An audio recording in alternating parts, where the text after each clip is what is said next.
जब से ये खबर सामने आई है कि सुधीर चौधरी आज तक ज्वाइन कर रहे हैं, तब से उनके दर्शकों का एक बड़ा वर्ग उनसे काफ़ी नाराज़ है। इसकी वजह कई है। जिस वक्त इस्तीफ़ा सामने आया था सुधीर चौधरी का, उसमें साफ लिखा था कि वो अपना एक नया वेंचर शुरू करने जा रहे हैं, जिसको पढ़ने के बाद लोगों को ये लगा कि ये अपना कोई चैनल लेकर आएंगे। टीवी चैनल लाने में अगर देरी होगी तो हो सकता है किसी सोशल मीडिया प्लेटफॉर्म पर, फेसबुक या यूट्यूब पर अपना चैनल लेकर आएं, जैसा कि उनके समकक्ष चाहे अजीत अंजुम हैं या विशाल शर्मा हैं या पुण्य प्रसून वाजपेयी हैं, ये लोग भी अपना चैनल यूट्यूब पर लेकर आते रहे। और सभी जानते हैं कि यूट्यूब पर आना बहुत आसान होता है। आपको एक्चुअली सिर्फ एक बटन दबाना होता है और आप अपने दर्शकों से मुखातिब हो जाते हैं। आजकल सोशल मीडिया बहुत बड़ा है और जिस तरह से सुधीर चौधरी की फ़ैन फॉलोइंग है, 70 लाख से ज़्यादा लोग उन्हें फॉलो करते हैं, तो उनके लिए बहुत चुटकियों का काम होता है। लेकिन सवाल ये उठता है कि इस सब के बावजूद उन्होंने किसी दूसरे टीवी चैनल में जाना क्यों सही समझा। इसके साथ ही एक और सवाल है कि उन्हें बतौर सलाहकार संपादक हायर किया गया है, यानी उनकी जो डेजिग्नेशन था जी न्यूज़ में एक सीईओ के तौर पर, 3 चैनल के लोग उनको रिपोर्ट कर रहे थे, उससे कहीं ये जो स्तर है बहुत निचला है। क्योंकि एक सलाहकार संपादक का काम क्या होता है? सलाहकार संपादक को एक चैनल में एक कोना दे दिया जाता है। कोना मतलब कोई 1 घंटा 2 घंटा, जहां पर आप काम करेंगे और आप अपने हिसाब से उस 1 घंटे या 2 घंटे को लेकर आएंगे दर्शकों के सामने। अब आज तक के सामने कई सारे विकल्प हैं। आज तक की जो इमेज रही है दर्शकों के बीच, अगर हम पिछले 2 साल की बात कर लें, खासकर सुशांत केस के बाद, तो बहुत सारे ऐसे दर्शक जो राष्ट्रवादी चैनल्स देखना पसंद करते हैं, वो आज तक से काफ़ी नाराज़ भी हुए हैं।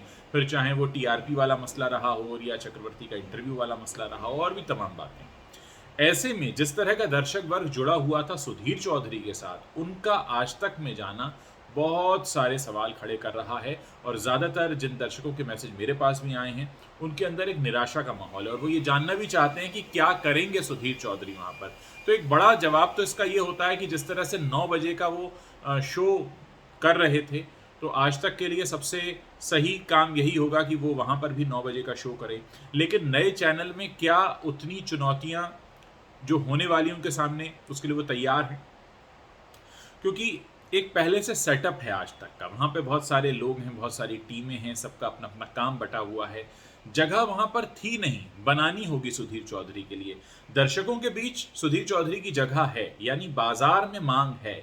लेकिन जिस चैनल में वो जाकर बैठे हैं, वहाँ के इंटरनल समीकरण कैसे बैठते हैं, वहाँ जो काम करने वाली टीम है उनके बीच उनकी क्या जगह बनती है, किस तरह के लोग उन्हें उनकी टीम में दिए जाते हैं, क्या वो अपनी टीम को लेकर आएंगे या आज तक में जो पहले से लोग काम कर रहे हैं उन्हीं की टीम के बीच उन्हें अपना काम कराना होगा। और साथ ही आप जानते हैं इंटरनल पॉलिटिक्स सब जगह होती है।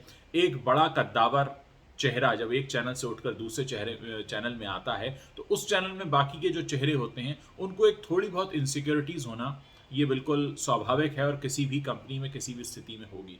तो आज तक के जो कद्दावर लोग हैं, जो चेहरे हैं, क्या उन्हें कोई एक जिसको कहते हैं इनसिक्योरिटी होगी, या सुधीर को वहाँ पर जगह बनाने के लिए क्या करना होगा, कितनी लंबी तैयारी चलेगी? अनाउंसमेंट तो आ गया कि भाई आज तक पर दिखेंगे, तो जो क्यूरियोसिटी थी वो खत्म हो गई। अब लोगों के पास और कोई जवाब नहीं आना है, फाइनल जवाब आ चुका है कि आज तक में दिखेंगे। अब जो जवाब आने बाकी हैं वो मैं आपको बताता हूँ कि शो कैसा होगा, किस स्वरूप में आएगा, कितने बजे आएगा, क्या कोई अलग टीम हायर होगी या जो ऑलरेडी जो टीम्स काम कर रही हैं उन्हीं में से एक टीम अलॉट होगी, और फिर जो इतनी बड़ी एक जिम्मेदारी से मुक्त होकर व्यक्ति आ रहा है, क्या वो खुद को एडजस्ट कर पाएगा?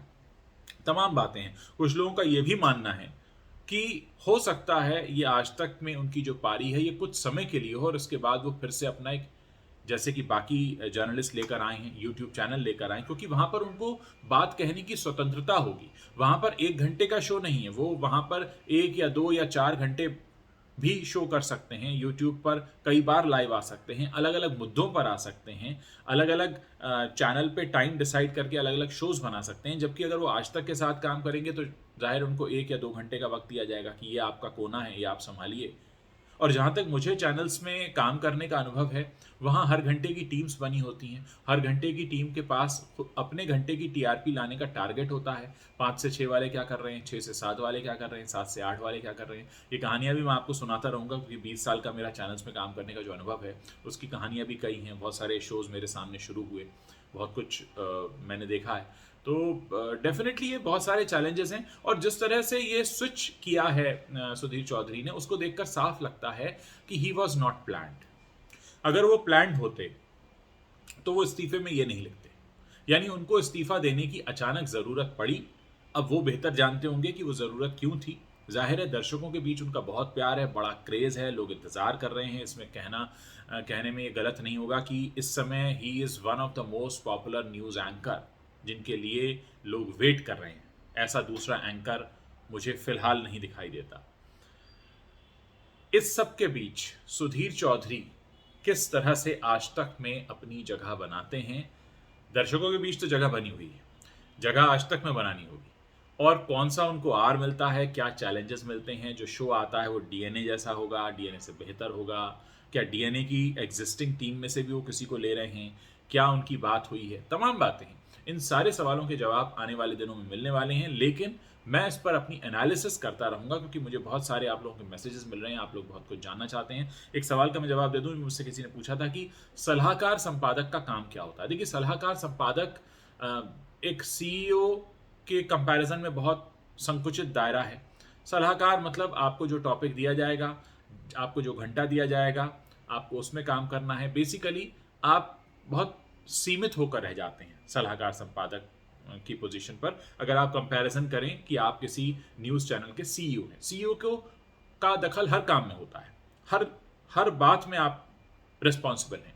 लेकिन सलाहकार संपादक एक सिरे से आप बस जुड़े हुए हैं, और उतने सिरे के आप जिम्मेदार हैं। जाहिर है आज तक बहुत पुराना सेटअप है, पुराने पुराने लोग वहाँ पर आज भी हैं। उन सब के बीच भले ही सुधीर चौधरी की कितनी भी फैन फॉलोइंग क्यों ना सही, लेकिन इंटरनल पॉलिटिक्स जो है, या इंटरनल जो सिस्टम है, उसमें उन्हें अपनी जगह बनानी होगी।